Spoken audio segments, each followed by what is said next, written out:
After the funeral of the twin little sister, the stepmother pushes the little girl out of the house. In tears, she begs, "Why are you kicking me out, Mom? Do you hate me?" The villain just wanted to get rid of the burden of taking care of the girl.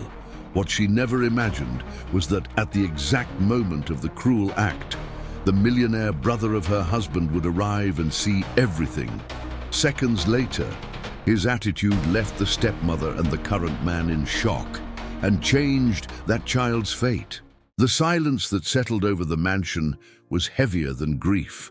The last voices of condolence, polite and distant, had faded with the closing of the imposing oak door, leaving behind only the cloyingly sweet scent of white lilies piled in funeral wreaths in the living room. Lara, 8 years old and swallowed by a black dress that seemed too big for her, stood motionless in the center of the Persian rug. Her tiny fingers gripped a small, silver-framed portrait she had managed to discreetly retrieve before the casket was closed. In the photo, two identical girls smiled at the world, the same brown eyes shining with a bond that life had just shattered. One was her, Lara. The other was Luna, her other half, now a memory on photo paper and an ache that tore through her chest. Her tears had already dried, leaving only a sting in her eyes and an emptiness that echoed with every beat of her heart. She looked up at Beatrice, her stepmother, who moved through the room with firm, decisive steps, straightening a vase here, drawing the velvet curtains there, as if she were simply tidying up after an unwelcome party. There were no tears on her face, only a mask of exhaustion and restrained irritation. Beatrice paused at the window, watching the last luxury car pull away down the tree-lined avenue of the exclusive neighborhood. The funeral, with all its pomp and circumstance, had been an expensive spectacle, a display of status that, for her, represented the closing of an inconvenient chapter. The family fortune allowed for such luxuries, but it also imposed social obligations she loathed. Her thoughts were already far away, planning a long trip to Europe with her new partner, a new beginning away from this house and its memories. Elsa, the kind-hearted housekeeper who had worked for the family for years, approached Lara with a glass of water. "Drink a little, dear," she whispered, her voice thick with emotion. She tried to stroke the girl's hair, but an icy glare from Beatrice made her recoil instantly. "Leave her. Children are tougher than they look," the stepmother said without turning around. Then she did turn, and her gaze fell on Lara, not with compassion, but with a calculated coldness that sent a shiver down the girl's spine. There was a decision in her eyes, a resolution that Lara didn't understand, but that frightened her deeply. Beatrice walked into the hallway and returned, pulling a small, rolling suitcase, the kind Lara used for weekend trips to her grandparents' house. The suitcase stopped at Lara's feet, a strange and threatening object in the middle of the grieving room. The girl looked from the suitcase to Beatrice's impassive face, and a knot of panic began to form in her throat. "What's that?" Her voice came out as a weak thread of sound in the oppressive silence. Beatrice knelt, bringing herself to Lara's level, but the gesture held no maternal warmth. Her eyes, hard as stones, locked onto the girl's. "We need peace, Lara. I need a fresh start," she said with a terrifying calm. "And you remind me too much of her. It's time for you to go." The words fell on Lara like shards of ice. "It's time for you to go." The girl blinked, her young mind desperately trying to decipher the meaning behind the short, sharp sentence. Go where? To her grandparents' house. But they lived so far away, on the other side of the country. And why now? On the day she needed a hug the most. A chill ran through her as Beatrice's hand gripped her small arm. The touch wasn't comforting. It was firm, impatient, like someone dragging an inconvenient object. "Come on, Lara. We don't have all day," the stepmother said, pulling her toward the door. The portrait in her hands trembled, the smiling image of Luna and herself seeming to mock the terrible reality unfolding. "But this is my house," Lara stammered, tears welling up again and streaming down her pale, blotchy face. "Luna, her room is here." The mention of her sister's name brought an even darker shadow to Beatrice's face. Just then, Richard, Beatrice's partner, emerged from the study. He was a man with an easy smile and eyes that didn't. Dressed impeccably, he exuded an air of self-confidence that felt out of place in a house of mourning. He placed a hand on Beatrice's shoulder, a gesture of support that was really one of encouragement. "Honey, maybe it's best to do this quickly, for everyone's good." For everyone's good. The phrase echoed in Lara's head. How could this be good for her? How could being torn from her home, from her memories, from the last place she had felt her sister's presence, be good? Bolstered by Richard's presence, Beatrice no longer hesitated. She dragged the girl, whose small feet could barely keep up, to the foyer. Desperate, Lara tripped and fell to her knees on the cold marble floor. Looking up at the imposing figure of the woman who had once promised to care for her, the question that had been suffocating her finally escaped. Laden with all the pain and confusion an 8-year-old could feel. "Why are you kicking me out, Mommy? Do you hate me?" The word "mommy" sounded strange and pathetic in the silent foyer. Lara didn't use it out of love, but from a desperate longing for a mother figure she never had. Beatrice flinched as if struck. Her voice, when she replied, was devoid of any emotion. "Don't be dramatic, Lara. I am not your mother. And this isn't hate. It's a necessity. We need to move on, and your presence makes that impossible." From a corner, Elsa, the housekeeper, brought her hands to her mouth, stifling a sob. A single withering look from Beatrice was enough for her to shrink back and disappear through the kitchen door, leaving Lara completely alone. Richard opened the main door, and the late afternoon light flooded the space, blinding the girl for a moment. He forced a condescending smile. "Think of it as the start of a new adventure, kiddo. The adventure of being homeless, the adventure of being unwanted." Beatrice picked up the suitcase and placed it outside on the stone steps. Then, with a firmness that allowed no argument, she placed her hands on Lara's back and pushed her gently, but with an unstoppable force. Outside, the crisp air of the street contrasted with the suffocating atmosphere of the house. Lara turned, her heart hammering, just in time to see the heavy oak door begin to close. Beatrice's face, for one last second, was a mask of cold indifference. The metallic click of the lock sounded like a final sentence, echoing in the quiet street and sealing her fate. She was outside, alone. The door closed and Lara's world shrank to the cold stone steps beneath her feet. The sound of traffic on the main avenue, once a distant background hum, now seemed like a threatening roar. Every car that passed was a metal monster, indifferent to her pain. She hugged her knees, the rough fabric of her dress scratching her skin, and curled into a ball, trying to make herself invisible. The portrait of Luna was pressed against her chest so tightly that the silver frame dug into her flesh. It was the only real thing, the only anchor in an ocean of abandonment. What would she do now? Where would she go? The questions swirled in her head, too big for an 8-year-old's mind. The afternoon began to fade, painting the sky in shades of orange and purple, colors that would normally delight her, but now only deepened her sense of helplessness. The air grew colder, and a gentle wind rustled the ends of her hair. Suddenly, a different sound cut through the street silence. A low, powerful hum, the engine of a car that didn't roar but whispered power. A black sedan, long and gleaming like onyx, glided down the street and stopped in front of the mansion's gate. The setting sun reflected off its flawless finish, momentarily dazzling Lara. She had never seen such an elegant car. The driver's door opened and a tall, broad-shouldered man stepped out.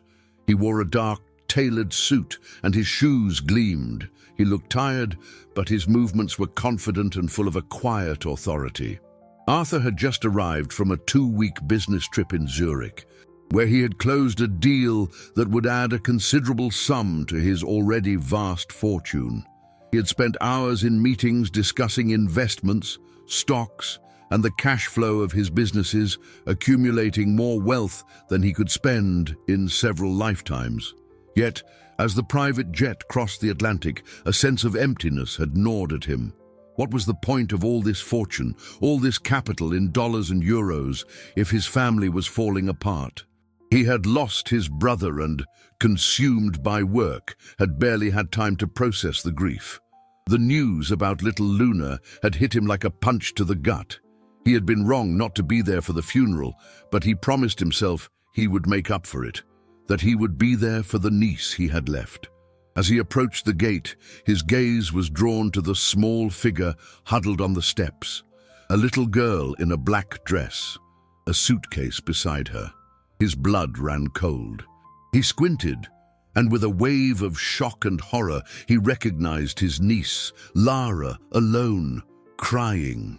What was she doing out here? Why did she have a suitcase? A million terrible scenarios flashed through his mind, but none as cruel as the truth that was beginning to dawn on him. He rounded the car, his steps quick and silent on the asphalt. Lara lifted her head as a shadow fell over her. Her eyes, wide and red from crying, met Arthur's. There was fear in them, the fear of a cornered animal. But beneath the fear, a flicker of recognition. "Uncle Arthur," she whispered, her voice trembling. He didn't answer right away. He knelt in front of her, ignoring the expensive fabric of his trousers on the dusty ground. His gaze swept the scene. The fragile girl, the suitcase, the hermetically sealed mansion door. Pain and rage mingled inside him, a volatile combination. He reached out and, with a gentleness that contrasted with his imposing appearance, touched her face, wiping away a tear with his thumb. "Lara," he said, his voice deep and thick with an emotion he could no longer contain. "What happened? What are you doing out here?" At her uncle's question, Lara felt a new lump form in her throat, one that mixed fear with a tiny, fragile spark of hope. She clung to his arm like a drowning person to a piece of wreckage. The words came out in a tumble. Muffled by sobs she could no longer hold back. "She said that I reminded her too much of Luna. She gave me the suitcase and told me to leave." Every word was a knife in Arthur's heart. The rage he felt was cold and sharp, far more dangerous than the hot, explosive kind. It was a controlled fury, manifesting only in his clenched jaw and the icy glint in his eyes. He looked at the closed door of the mansion, the house his brother had built with so much love for his family, now turned into a stage for cruelty. He thought of the inheritance, the assets his brother had left, and the specific clauses he had insisted on including to protect his daughters from any eventuality. Beatrice, it seemed, was more interested in the assets than the child's well-being. With surprising gentleness, he helped Lara to her feet. "Stay behind me," he said, his voice low but carrying an unquestionable authority. He picked up the small suitcase with one hand and, with the others, took Lara's, enveloping it in warmth and security. Then he walked the few steps to the door and, instead of ringing the bell, rapped his knuckles on the solid wood.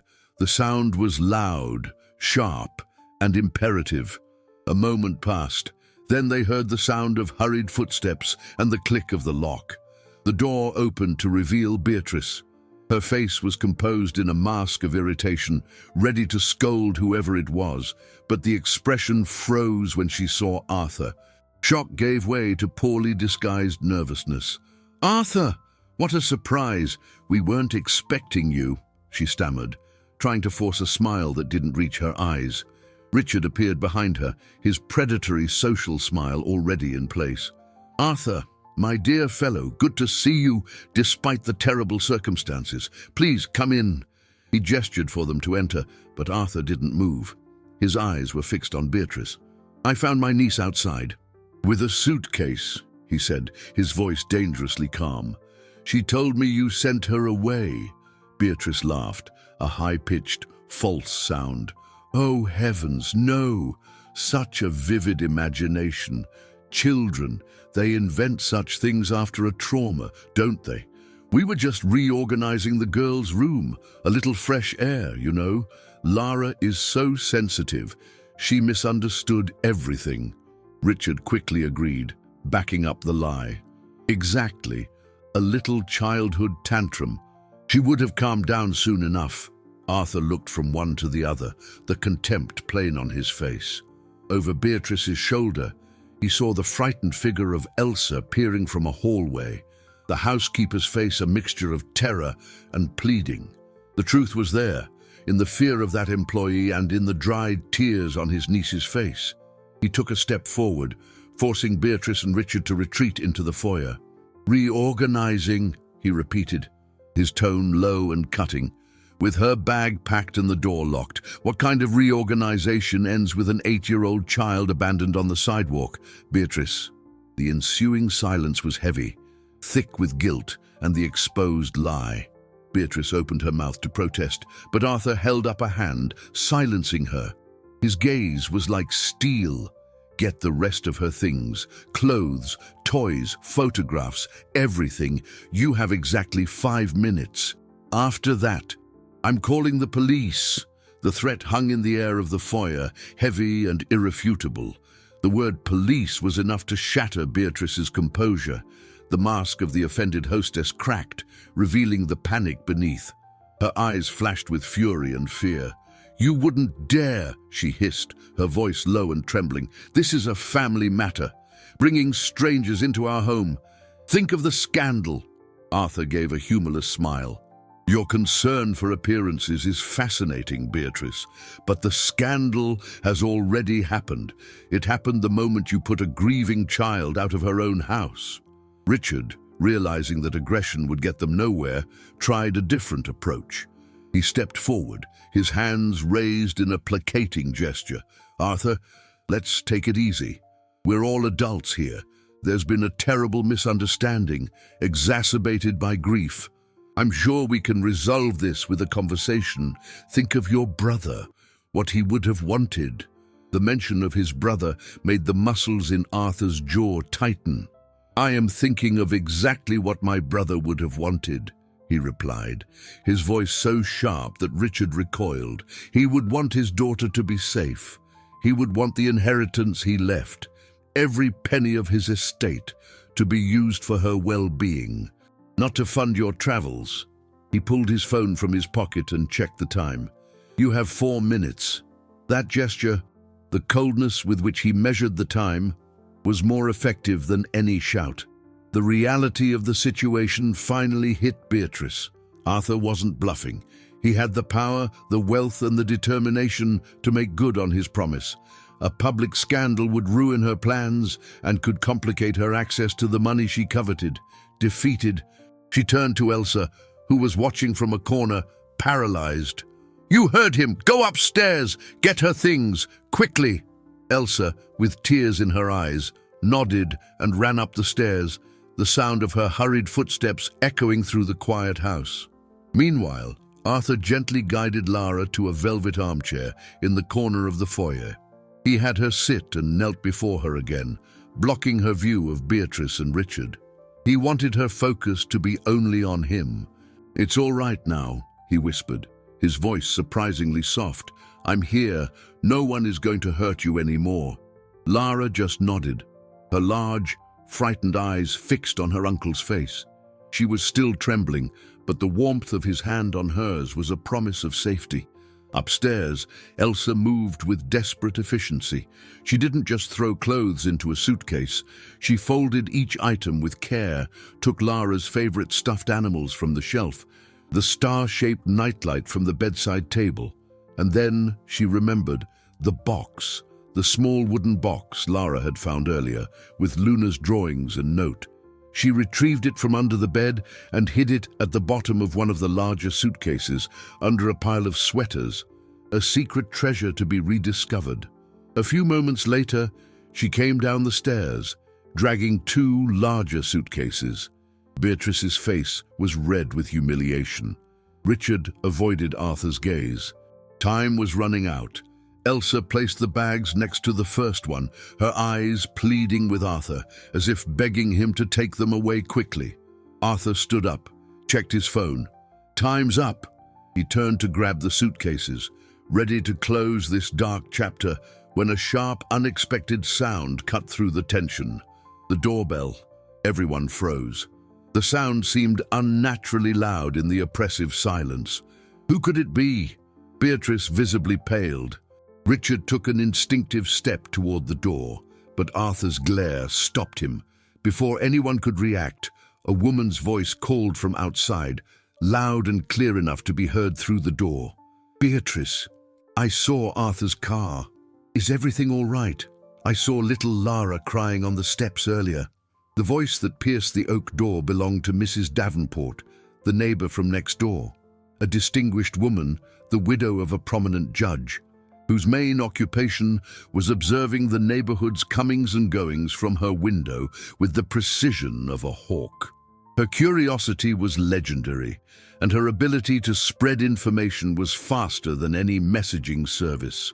For Beatrice, her arrival at this exact moment was the worst-case scenario. A scandal contained within the mansion's walls was one thing. A scandal with a witness like Mrs. Davenport was a public relations disaster with incalculable consequences. Beatrice's panic turned to desperation. She shot Arthur a look that was a mixture of pleading and hatred. "Please," she mouthed, almost inaudibly, "don't do this." But Arthur had already made his decision. His concern was not for Beatrice's wounded pride or her social standing. His sole priority was Lara. The arrival of an outside witness, in fact, strengthened his position. He walked to the door and opened it. Mrs. Davenport stood on the threshold, her wrinkled face a mask of genuine concern mixed with ill-disguised curiosity. Her sharp eyes quickly swept past Arthur, landed on Beatrice's pale figure and Richard, who was trying to look casual, leaning against a wall. Then her gaze fixed on Lara, huddled in the armchair, and the 3 suitcases by the door. The scene told a story that didn't need many words. "Arthur, my dear, what a relief to see you," she said, her voice heavy with well-rehearsed drama. "I was so worried.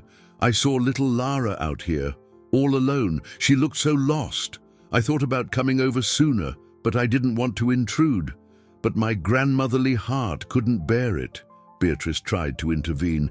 "Isadora, it was just a misunderstanding. Lara was just—" "She was being thrown out of her house," Arthur interrupted, his voice calm and firm, leaving no room for doubt.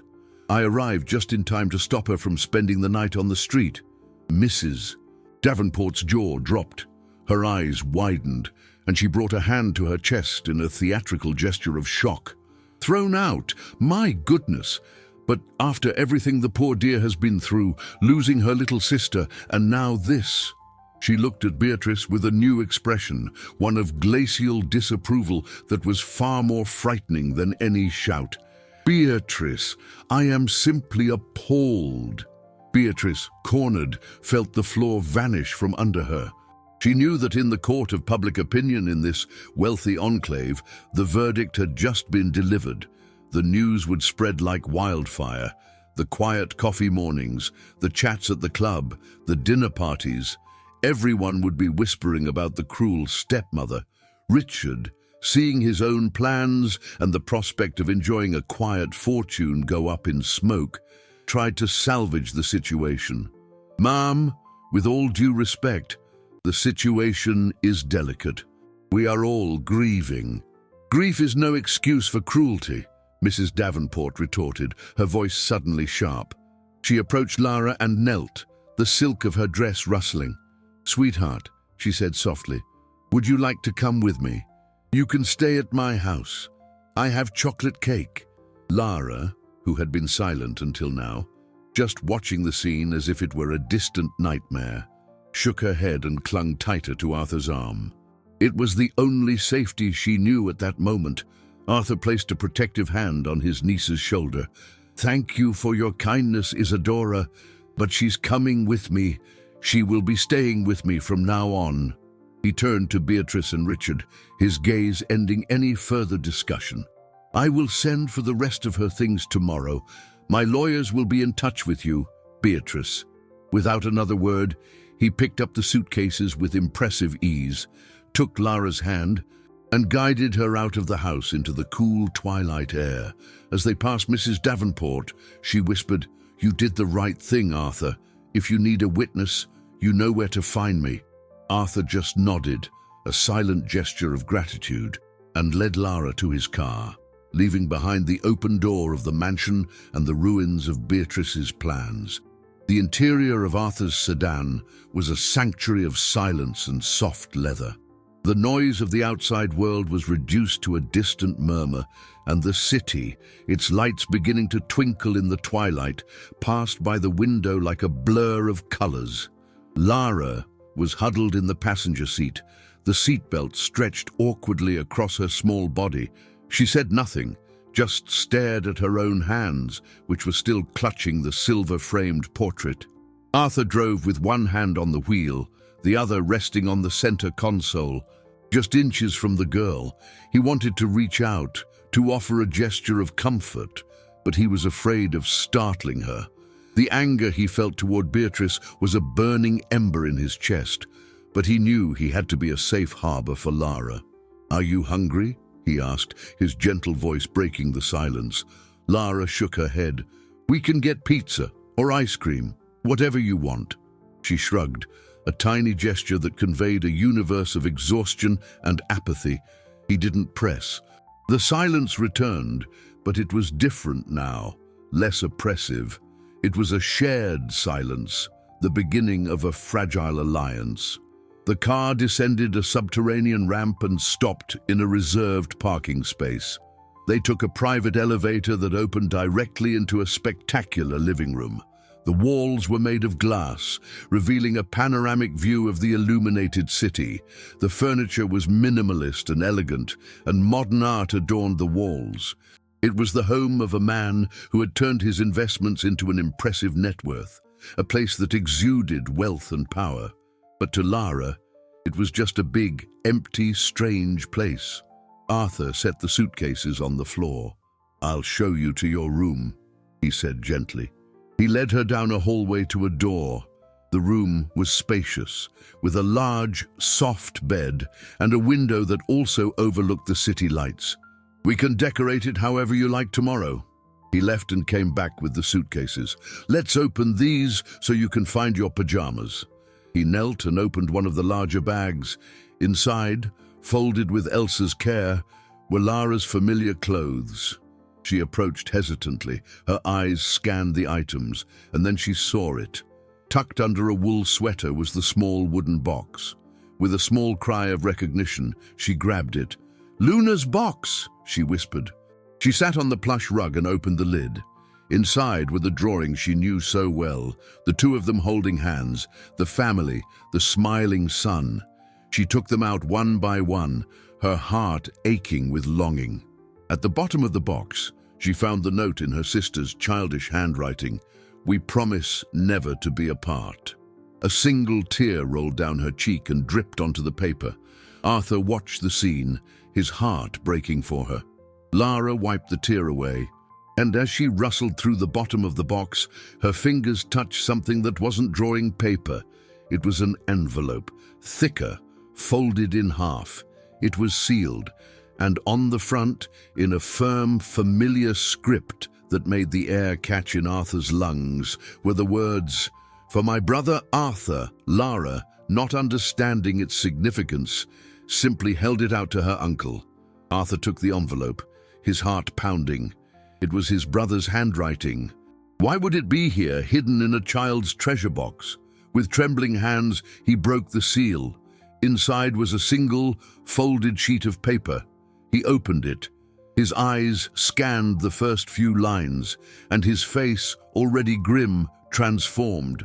Confusion gave way to profound shock, then to an icy fury and a dark determination that hardened every muscle in his body. The battle he was about to wage was not just for justice. It was to fulfill his brother's last, desperate promise. The paper trembled in Arthur's hands, his brother's handwriting a painfully familiar ghost. It was a letter written weeks before the accident that took his life, a final communication heavy with a premonitory urgency. The words leaped off the page, each one a blow against the facade Beatrice had built. His brother described a growing coldness in his marriage, a distance he could no longer ignore. He wrote about Richard's influence, about whispered conversations and financial transactions he didn't fully understand. He had no concrete proof, only an agonizing intuition that something was terribly wrong, a feeling that his wife was more interested in his assets and his net worth than in his family. "If anything happens to me, Arthur," the letter concluded, "promise me you'll look after my girls. Don't trust Beatrice. I've made a terrible mistake, and I'm afraid they'll pay the price for it. I've put clauses in the trust, but knowing her, she'll try to find a way around them. Their real safety is with you." Arthur read the letter twice, then a third time. The pain of loss mingled with a volcanic anger. His brother had sensed the betrayal. He had tried, in his own way, to protect his daughters, but fate had intervened before he could act more decisively. The image of Lara, huddled and cast out of her own home, now made a far more sinister kind of sense. It wasn't just an act of thoughtless cruelty. It was a calculated step in a plan to get rid of any obstacles, to consolidate control over the inheritance. Beatrice didn't just want a fresh start. She wanted to erase every living trace of her husband's legacy so she could enjoy the fortune unencumbered. He folded the letter carefully and placed it in the inner pocket of his suit jacket, close to his heart. It was more than evidence. It was a testament, a mandate he would carry out at any cost. Lara watched her uncle, her head tilted. She didn't understand the letter's contents, but she felt the shift in the atmosphere. Arthur's expression was frightening, a mask of controlled fury. He took a deep breath, forcing himself to be calm. He knelt in front of her, his eyes meeting hers. "Lara," he said, his voice low and serious. "This letter, your father wrote it. He asked me to take care of you and Luna." He hesitated, searching for the right words. "And that's exactly what I'm going to do. I promise." That night, Lara slept in a strange room, but under the silent watch of the man who was now her only family. Arthur, however, did not sleep. He stood in his home office, the city glittering below, and made one call after another. First, to his lawyer, one of the most ruthless in the city. "I want you to prepare for a custody battle and start a full forensic audit of Beatrice's finances for the past 2 years. Every cent. I want to know about every investment, every withdrawal, every conversation with Richard." Next, he called a private investigator. "I need everything on a man named Richard, past, present, debts, business dealings. Leave no stone unturned." With each call, he felt his grief transforming into action. This was no longer just about protecting Lara. It was about honoring his brother's memory. It was about justice. He looked out the window, the vast panorama of city lights seeming small and insignificant. The money, the wealth, the deals that consumed his life. It all felt hollow compared to the responsibility that now rested on his shoulders. This battle wouldn't be won with dollars or euros, but with determination. And he was prepared to invest all of his capital of strength and will to ensure his last promise to his brother was kept, no matter the cost. The following days settled into a strange new routine. For Lara, Arthur's apartment was a new and quiet universe. She spent hours in her room, surrounded by the few treasures she had managed to bring, whispering to the portrait of Luna. Arthur, consumed by the battle unfolding behind the scenes, tried to create a semblance of normality for her. He left every morning in his impeccable suits, but returned in the late afternoon, tie loosened, and would sit on the floor with her to assemble a jigsaw puzzle or watch cartoons. They were moments of fragile tranquility, small islands of peace in a sea of tension. He discovered that Lara liked pancakes with strawberries and learned to make them. burning the first few attempts, but eventually achieving a result that made her smile. A small, hesitant smile, but one that was worth more to him than any profit on the stock market. Meanwhile, the gears of justice, propelled by Arthur's considerable capital, ground slowly and relentlessly. The lawyers filed an emergency petition for temporary custody, citing abandonment and presenting Mrs. Davenport's statement as a witness. Beatrice's response was swift and venomous. Her lawyers painted a picture of Arthur as an absent, workaholic uncle trying to use his wealth to kidnap a grieving child. They claimed the expulsion was a dramatic misunderstanding created by the confused and jealous mind of a girl who felt guilty for having survived her twin. The accusation hit Arthur like a physical blow. Using Lara's grief against her was the height of cruelty. He wanted to lash out, to reveal the letter, to destroy Beatrice publicly. But his lawyer, a wise and experienced man named Mr. Evans, advised calm. "The letter is our ace in the hole, Arthur. If we play it now, they'll have time to prepare a defense, to claim it was forged, that your brother wasn't of sound mind. We'll use it at the right moment, in court, where the impact will be absolute." In parallel, the private investigator began sending his reports. They were fascinating and disturbing. Richard was not the successful investment consultant he claimed to be. He had a history of failed businesses and considerable debt. In recent months, several of those debts had been mysteriously paid off.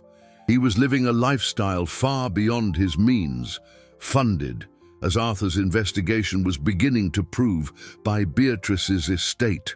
And most damning of all, the investigator discovered that one day before Luna's funeral, Richard had pressured Beatrice to set up a meeting with the family's fund managers to discuss liquidating certain stocks and wiring a large sum of money to an offshore account. Their plan was clear: get rid of Lara, sell off the most accessible assets, and disappear. One day, while Lara was napping on the sofa, Arthur received a call from Elsa, the housekeeper. Her voice was a frightened whisper. "Mr. Arthur, I'm sorry to call, but I can't stay quiet. Mrs. Beatrice, she's donating everything. Miss Luna's clothes, her toys. She had it all boxed up today. I tried to save a few things, but she saw me and yelled at me. Said she wanted to erase every memory from the house." Arthur's heart clenched. He looked at his sleeping niece, her face finally at peace. Beatrice wasn't just trying to get rid of Lara. She was trying to erase Luna's existence, desecrating the memory of his brother's daughters. "Elsa," he said, his voice low and tight, "would you be willing to tell this to a judge?" There was a silence on the other end of the line, the sound of a shaky breath. I'm afraid of losing my job, sir." "You won't," Arthur assured her. "I'll take care of you, but I need your help to protect Lara." Another moment of silence, and then her voice firmer. "For little Lara, and for the memory of Miss Luna." "Yes, sir. I'll tell them everything." The news that Beatrice was getting rid of Luna's belongings hit Lara in an unexpected way. Arthur, following the advice of a child psychologist he had hired, told her carefully, explaining that some things needed to be put away to make space, but Lara, with the sharp intuition of grief, understood the truth. It wasn't about space, it was about erasure. That night, she had a nightmare. She woke up screaming her sister's name. Arthur rushed into her room and found her sitting up in bed, trembling, her face slick with sweat and tears.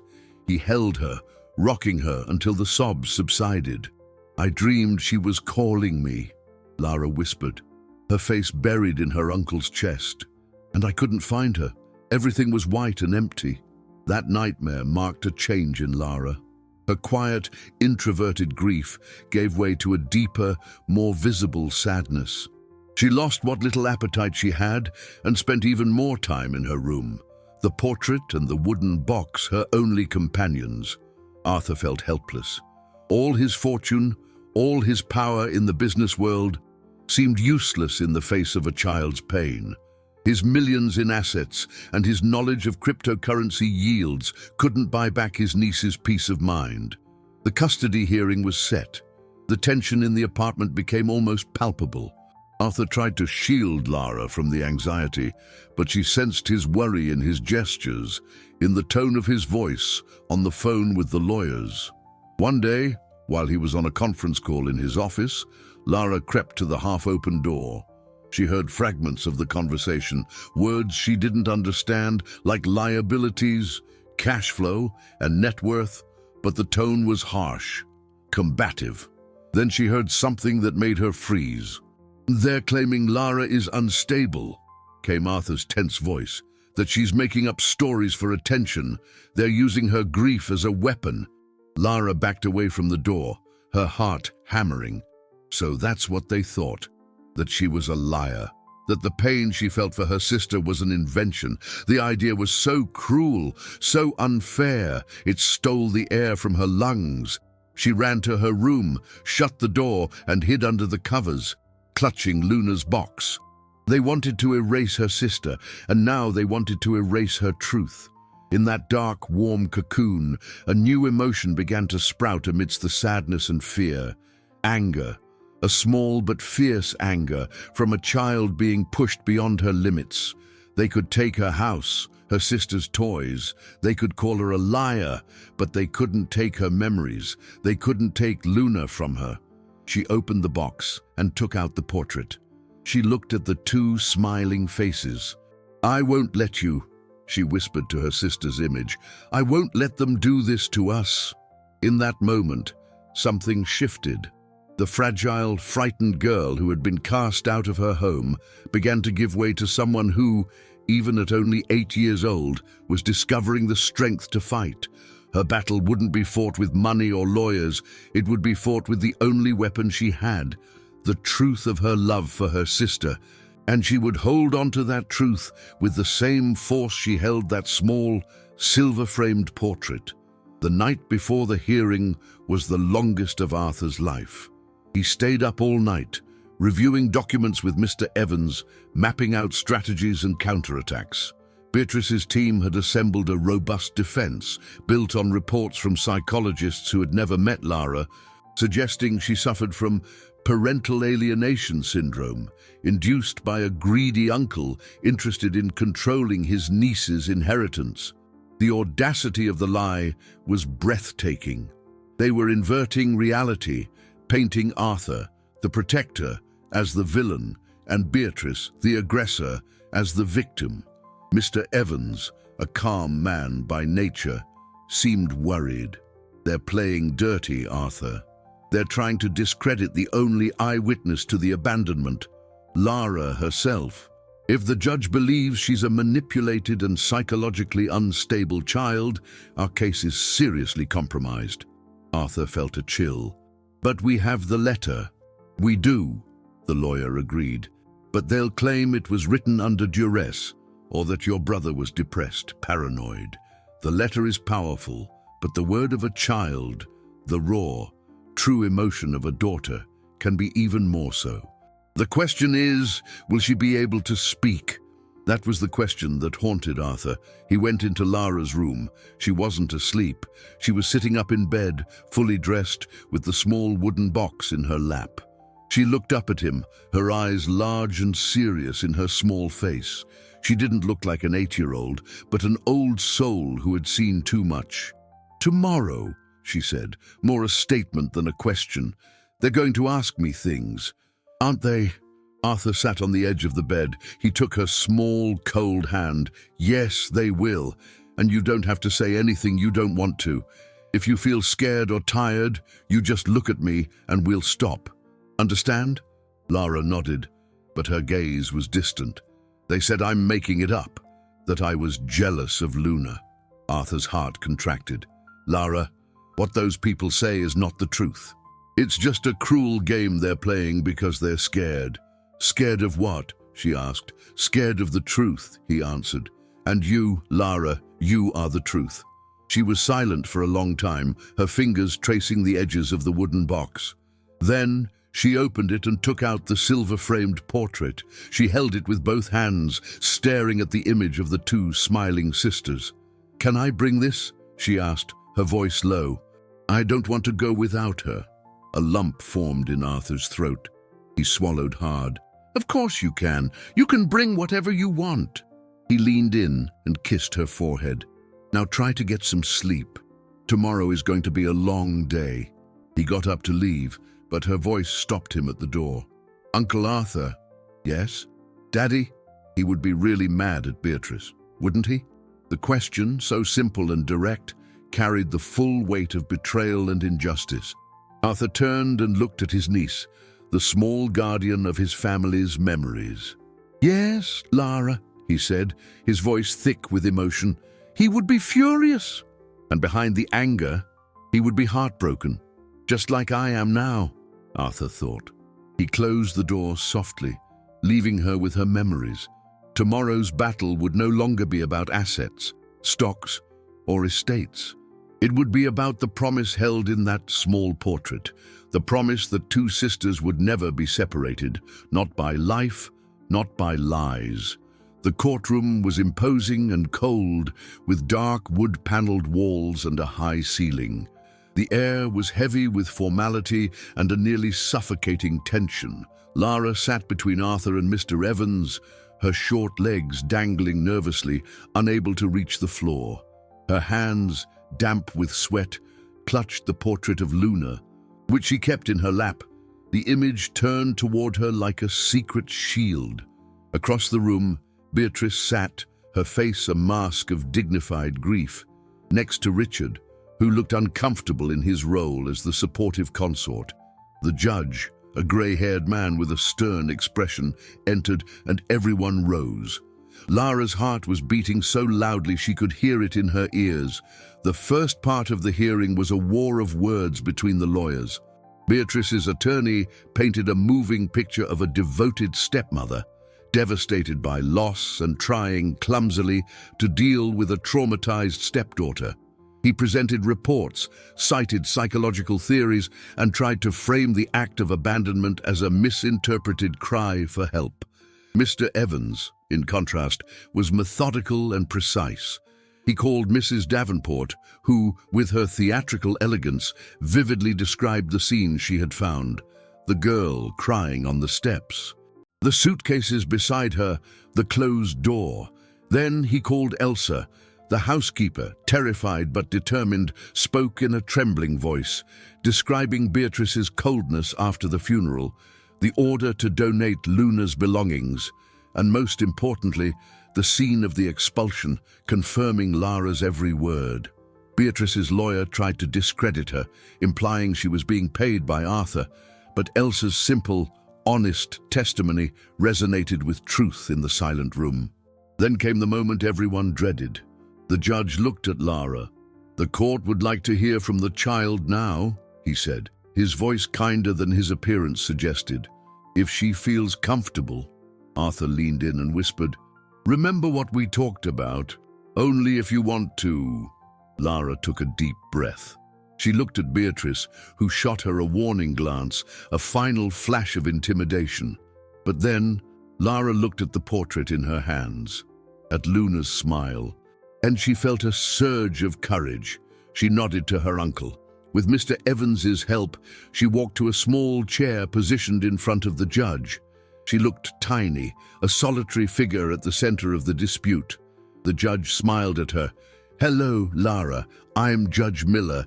Can you tell me, in your own words, what happened on the day of your sister's funeral?" Lara clutched the portrait. The words wouldn't come. Fear paralyzed her. She looked to Arthur, who gave her an encouraging nod.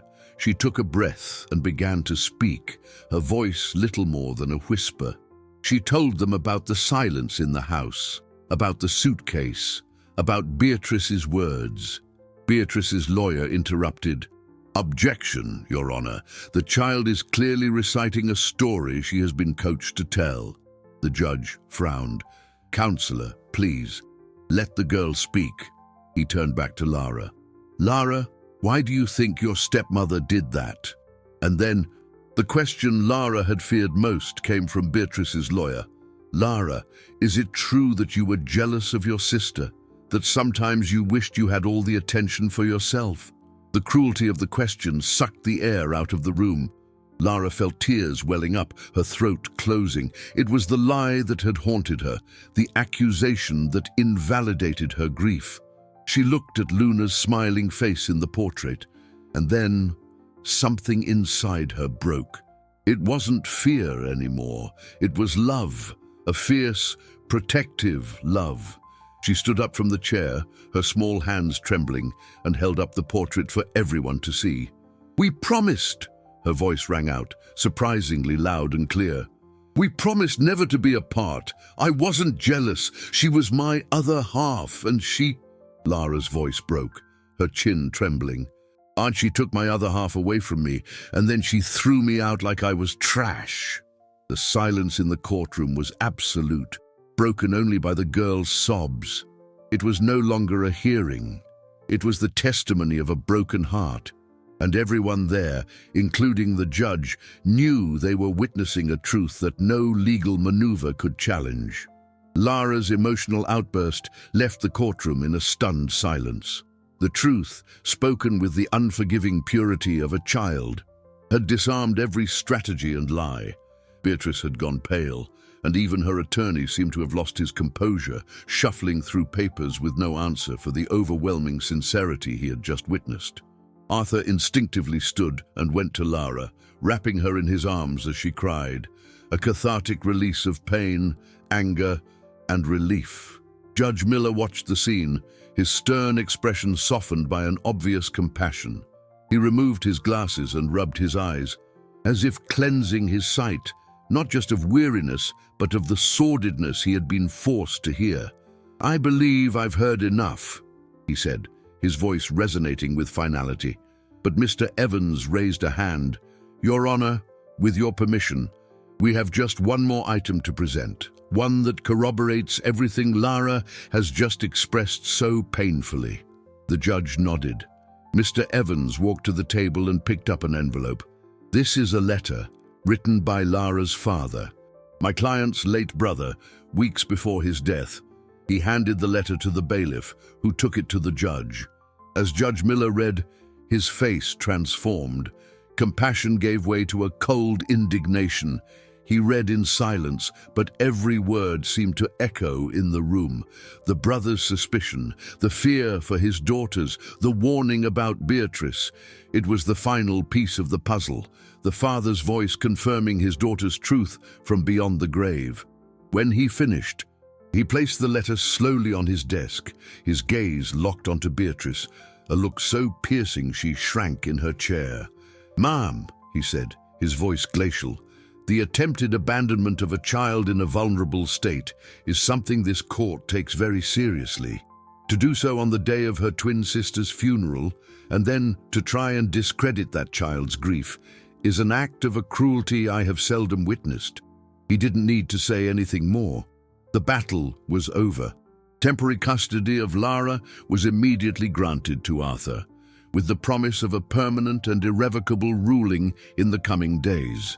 The judge also ordered a full investigation into the management of the estate's assets, freezing all of Beatrice's accounts until the matter was clarified. Her attempt to secure the fortune had resulted in losing everything. As they left the courthouse, a small crowd of reporters, tipped off by an anonymous source, most likely Mrs. Davenport, was waiting. Arthur shielded Lara from the flashes, but not before the image of Beatrice, her face contorted by rage and humiliation, was captured. The scandal she had so feared was now public and spectacular. Back at the apartment, a different kind of silence settled in. It was not the silence of tension, but of exhaustion and relief. Lara, still clutching her portrait, fell asleep on the sofa, her face finally at peace. Arthur covered her with a blanket and watched her. He had won the legal battle. He had secured his niece's financial future, protecting the inheritance that was rightfully hers. But he knew the most important war was just beginning, the war to heal a small, broken heart. He picked up the phone and made one last call. "Mr. Evans, I want you to begin the process of recovering all of Luna's toys and furniture that were donated. I want to buy back every single piece. And I want you to find the best architectural firm in the city. I'm buying the property next to mine, and we're going to build a place for Lara, a real home." He hung up and looked at his sleeping niece, the promise echoing in his heart. From that day on, he wouldn't just be a successful investor or a billionaire, he would be the guardian of a promise, the builder of a future, and above all, the family Lara deserved. 3 weeks had passed since the day in court. The autumn sun streamed through the glass walls of Arthur's penthouse, illuminating a new kind of silence, one not heavy with pain, but light with the promise of peace. The legal storm had dissipated, leaving behind the quiet, far more important work of rebuilding a life. Beatrice and Richard had vanished from the social scene, entangled in a web of financial investigations that was dismantling their world of appearances. For Arthur, the universe of high-stakes business, of tracking stock market fluctuations or the price of gold, had receded into the distant background. His primary investment, the most precious asset in his portfolio, was now his niece's fragile smile. True to his word, he had mobilized a team to track down every one of Luna's items that had been donated. Boxes began to arrive, bringing back a well-worn teddy bear, a collection of bright wax crayons, a music box with a gentle melody. Arthur didn't hide these things. Instead, in a quiet corner of the living room, he and Lara arranged them on a set of shelves. It became a shrine of remembrance, not of sadness, but of love. Lara was learning, piece by piece, that memories weren't ghosts to be feared, but treasures to be kept. Healing was slow, measured in small miracles. It happened the afternoon Lara laughed out loud at a cartoon, a sound so pure it made Arthur stop working in his office just to listen. It happened the night she asked about his day, the childish curiosity, a tiny seed of normalcy sprouting in the scorched earth of her grief. One day she brought him a drawing, 3 stick figures holding hands under a smiling sun. "This is Luna in heaven, and this is us," she explained. Arthur framed the drawing and placed it on his desk, a treasure more valuable than any stock certificate. His life had transformed. The relentless pursuit of more wealth, the satisfaction of watching his capital grow through dividends and interest, felt empty compared to the profound reward of seeing Lara feel safe. He was still a businessman, a billionaire whose decisions moved markets, but his focus had shifted. The plans for the new house, to be built on the adjoining lot, were moving forward. It was not to be a monument to his fortune, but a sanctuary. Lara had a say in every detail, from the color of her bedroom to the design of a garden where they would plant 2 cherry trees side by side. One evening, Arthur found Lara in her room. She was standing on a chair, arranging the headboard of her bed. On one side, she placed the precious silver-framed portrait of her and Luna. The 2 smiling faces seemed to glow in the soft lamplight. Then, carefully, she picked up a new picture frame. The photo was from the week before, Arthur and her in a park, him pushing her on a swing, both of them caught in a moment of genuine laughter. She placed the new photo right next to the first one, the past and the present, grief and hope, together. She looked at the 2 pictures and then at Arthur, a true smile lighting up her face. "Now it's complete," she whispered. Arthur knelt beside her, his heart overflowing with an emotion no spreadsheet could ever quantify. He hugged her, feeling her small body finally relax against his. The true inheritance his brother had left wasn't the estate, it was Lara, and the silent promise he made in that moment, to her and to himself, was worth more than all the money in the world. "From this day on, you will never be left behind again,"